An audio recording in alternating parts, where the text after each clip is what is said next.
신명기 25장은 그 공동체를 다스리는 자들의 그런 자격에 대한 이야기를 하고 있어요.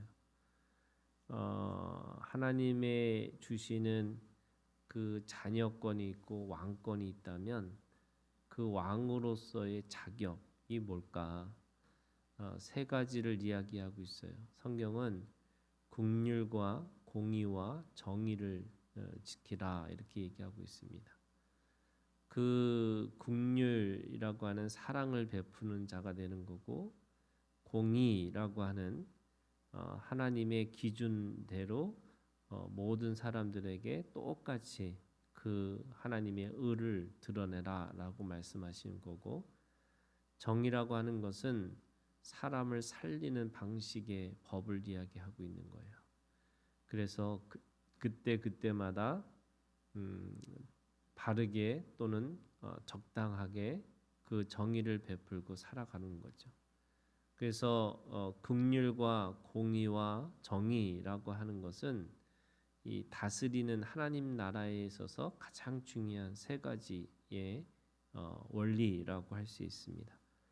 1절부터 3절까지는 재판장에게 있어서 반드시 의인과 악인을 의롭다 하고 정죄할 것이다. 그러면서 거기에 맞는 이 처벌과 거기에 맞는 그런 분별을 해주라고 이야기하고 있는 거죠. 오늘 이 말씀에서 때리는 데 있어서 40까지는 때려느니와 이렇게 돼 있어요. 그러니까 체형이 있는데 그 벌을 하는 데 있어서도 40대까지만 때려라 이렇게 얘기합니다. 그 왜 그게 40대일까? 이 40이라고 하는 건 유대인들에게는 고난의 또는 연단의 의미를 가지고 있어요. 그러니까 40까지는 그 죄에 대해서 아주 분명하게 그것을 이 처벌을 하는 거고, 그러면서 동시에 그 40이 다시 돌아올 수 없는 어떤 처벌을 하는 게 아니고 그걸 통해서 다시 깨달아서 연단해서 다시 돌아올 수 있는 길을 열어놓는 겁니다. 근데 이 40이라는 것도 이 3절에 있는 말씀에 보면 넘겨 매를 지나치게 때리면 이렇게 돼 있어요. 네 형제를 경히 여기는 것이 될까 하노라. 그것이 존중에 있는 거죠. 그러면서 거기에 맞는 그 처벌, 적당한 처벌을 해야 되는데 지나친 처벌은 오히려 그것이 그 형제를 존중하지 않는 또는 하나님의 이 정의를 또는 공의를 벗어난 일이다 이렇게 이야기하고 있습니다. 4절에 있는 말씀에 곡식 떠는 소에게 망을 씌우지 말지니라. 우리가 바울이 인용했던 말씀이잖아요.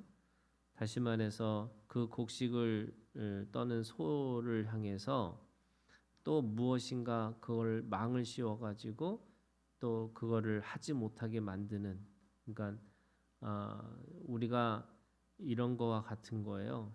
이 재판장이라는 게 이 죄에 대한, 그래서 죄와 벌을 주는 단순한 그런 존재가 아니라 이 곡식 떠는 소에게 망을 씌우지 말지니라라는 말씀은 그럴 수밖에 없는 상황에 있는 또는 오히려 그것을 향해서 촉진하고 장려할 수 있는 일이라면 오히려 그것을 더해주는 것이 맞다라고 이야기하고 있는 거예요.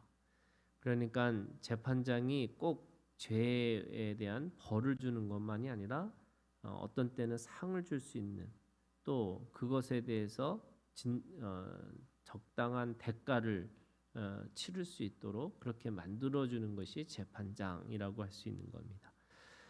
5절부터 10절에 있는 말씀은 우리가 너무나 잘 알고 있는 이 죽은 형제에 대한 의무를 이야기를 하고 있습니다.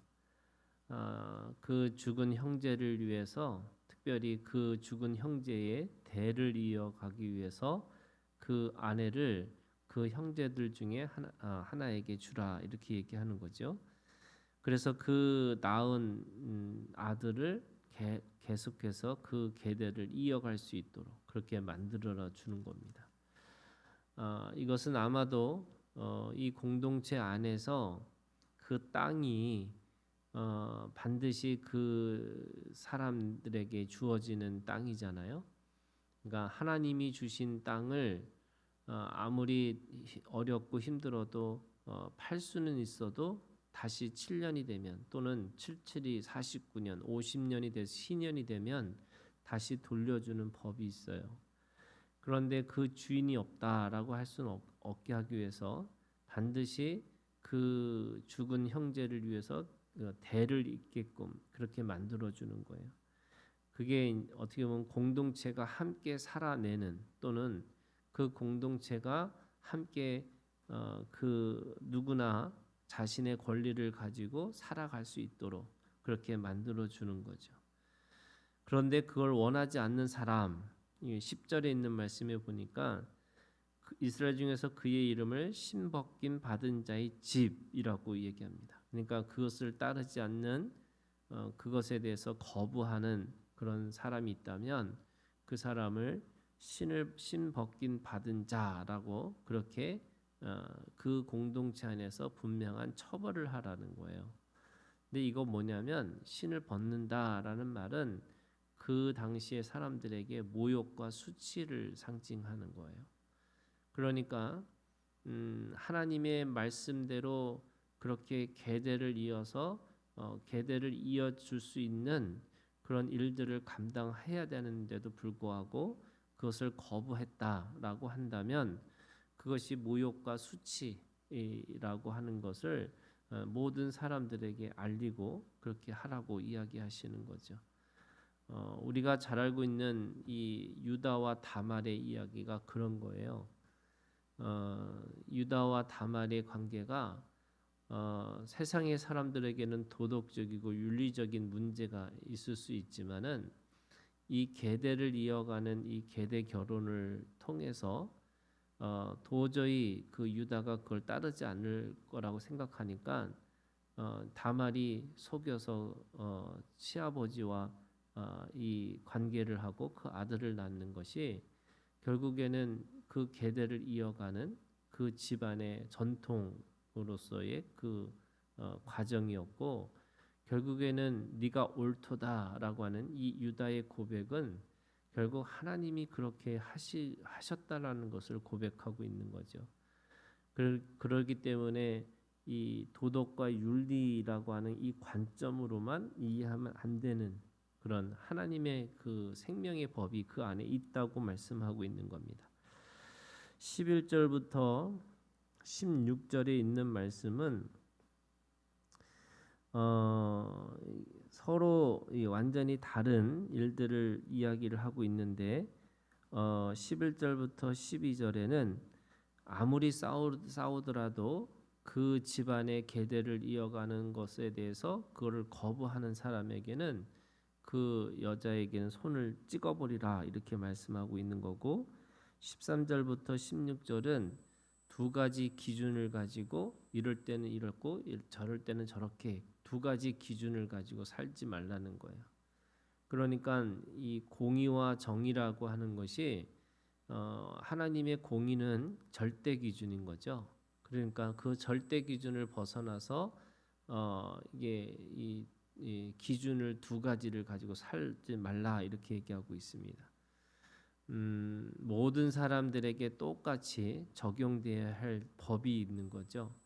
물론 거기에는 하나님의 정의가 있어요. 고아와 과부와 나그네를 그러니까 그 배려하는 상태에서 그들의 생명을 살리기 위해서는 그것이 다른 기준이 필요할 때가 있긴 하지만 그럼에도 불구하고 그것은 자신의 이익을 위해서가 아니라 생명을 살리기 위한 방식이에요. 그런데 오늘 이 말씀은 자신의 이익을 위해서 두 가지 기준을 들이대지 말라 이렇게 얘기하고 있는 거죠. 미국에 가서 이렇게 살다 보면은 두 가지 기준이 있어요. 어떤 때는 1.5세들이 어떤 때는 한국식이고 어떤 때는 미국식이에요. 그러니까 한국식을 따를 때는 또 자기가 원하는 방식으로, 또 어떤 때는 미국식처럼 또 자기가 마음대로 할 때가 있는 거죠. 그런 것처럼 이 두 가지 기준을 가지고 그렇게 마음대로 하면 안 된다라고 얘기하고 있습니다. 17절부터 19절은 되게 재미있는 이게 말씀이에요. 뭐냐면 이 아멜렉에 대한 기억을 지워버리라 이렇게 말씀하세요. 이 아멜렉이라고 하는 것이 뭐냐? 사실은 이 공동체 안에서 이 아멜렉은 늘 뒤에서 약한 자를 치는 그런 남의 이 문제와 남의 가지고 있는 약점을 들춰서 문제를 만드는 사람, 또는 만드는 어떤 속성, 뭐 이런 것이 아멜렉이라는 사람이에요. 그러니까 그런 족속들이죠. 이 아멜렉 족속은 에서의 집안이고, 그러니까 에돔과 같은 그런 사람들인데, 그 사람들 중에서도 특별히 이 아주 야비하고, 그리고 남의 약점을 들추고, 그래서 꼭 문제를 그렇게 일으키는 거. 근데 그거에 대해서 하나님은 아주 분명하게 심판을 하라고 말씀하고 있는 겁니다. 왜 아멜렉과 같은, 또는 아멜렉이 가지고 있는 속성이 문제가 되느냐?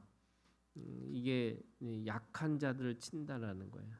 그러니까 하나님은 고아와 과부와 나그네를 보호해주고, 그 약한 자들을 향한 그 마음이 영혼성을 갖고 있는 것이라고 한다면, 이 아멜렉이 가지고 있는 속성은 남의 약점, 틈을 가지고서 문제를 일으키는 것과 같은 거죠. 그러면 이 아멜렉이라는 게 하나는, 이 정확한 의미는 이 마귀와 사탄을 이야기하는 거예요. 그러니까 마귀와 사탄 같은 속성, 이 속성이 아멜렉과 같은 속성이라는 거죠.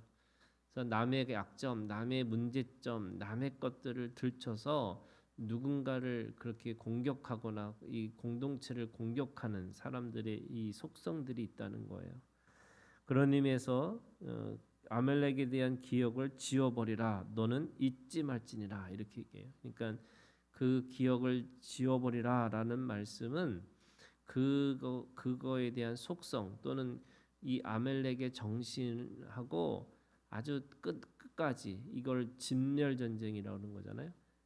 다른 것들은 이게 받아들일 수 있는 요소들이 있지만, 이 아멜렉과의 이 전쟁, 또는 아멜렉에 대한 것은 아주 분명하게 진멸 전쟁을 하라는 거예요. 틈을 보여주지도 말고, 또 어떤 것도 그것에 대해서 용납하지 말고, 또 그래서 그걸과 끝까지 싸워서 그 아멜렉 정신, 또는 이 약한 자들을 들추고, 또 약한 자의 약점을 문제를 만드는 이것과 싸워서 아주 분명하게 그 공동체를 세워나가라, 이렇게 말씀하고 있습니다.